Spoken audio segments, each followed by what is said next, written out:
What's up everyone? John Rettinger from Techno Buffalo here, and it's time for the annual iPhone unboxing. This year though, we've got two. Up first, I've got Apple's gigantic new 5.5-inch iPhone 6 Plus. Let's go ahead and dig in and see if bigger really is better.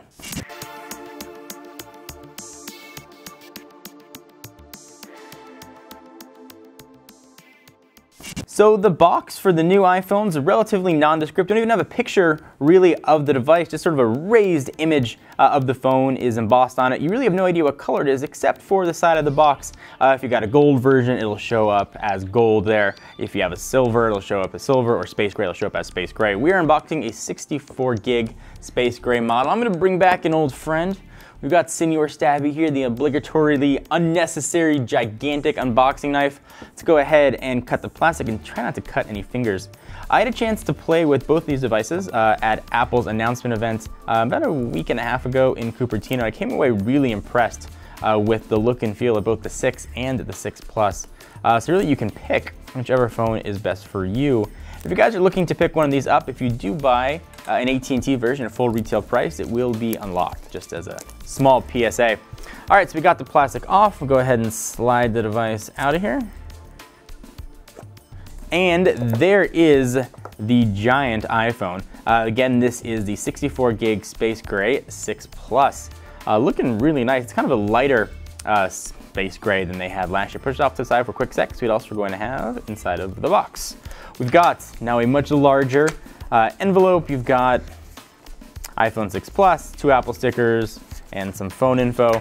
Nothing else overly exciting here. Earpods, the same wall wart, and you've got the same lightning cable, not reversible, no new design on that wall wart as well. Push all that off to the side, and here is the iPhone. Let's see if I can get that nice whooshing noise and appreciate probably the 1 second this phone's not gonna have giant fingerprints all over it.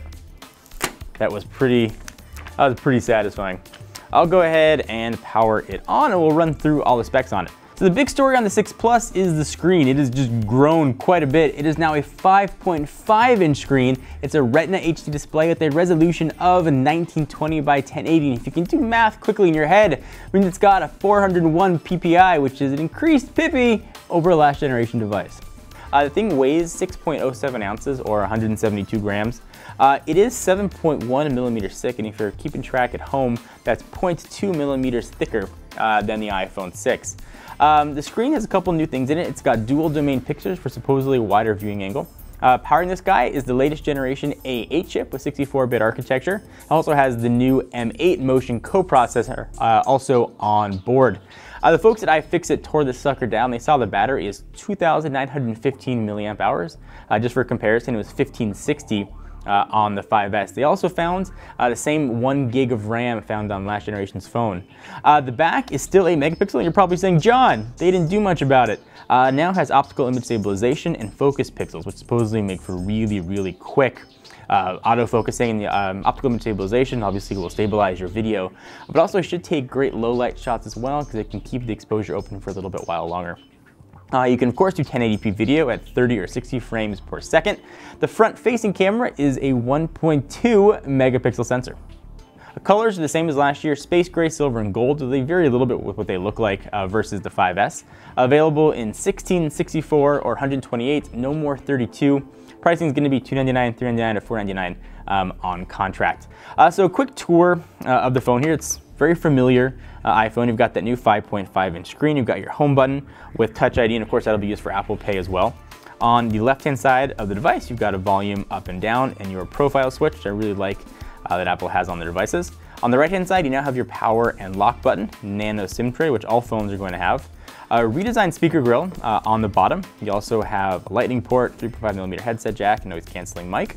On the back, and sort of an issue of contention for some, you've got 2 antenna bands. The top one is for NFC, which Apple is going to use for Apple Pay, but right now it's locked down, so if you wanted to use it to share pictures, something, not going to be able to do that. And the camera now has a little bit of a hump, which when you put it flat on the table, definitely has a little bit of a rattle to it. The glass now curves around the side of the screen, so when you swipe back and forth, it should make things feel really nice. You don't sort of have that rough edge that you had on previous devices. Anyway, of course, we're going to run this thing through all its paces. We'll do hands-on, camera tests, full review and show you all the features. Stay tuned and check us out at technobuffalo.com for all the iPhone 6 and 6 Plus news. Until next time, I'm John Rettinger. See you guys next video. Bye-bye. Thank you guys for watching. I hope you enjoyed. We love technology here. If you do too and you want to see what's next, of course, hit the big subscribe button down below to get the latest videos from Techno Buffalo.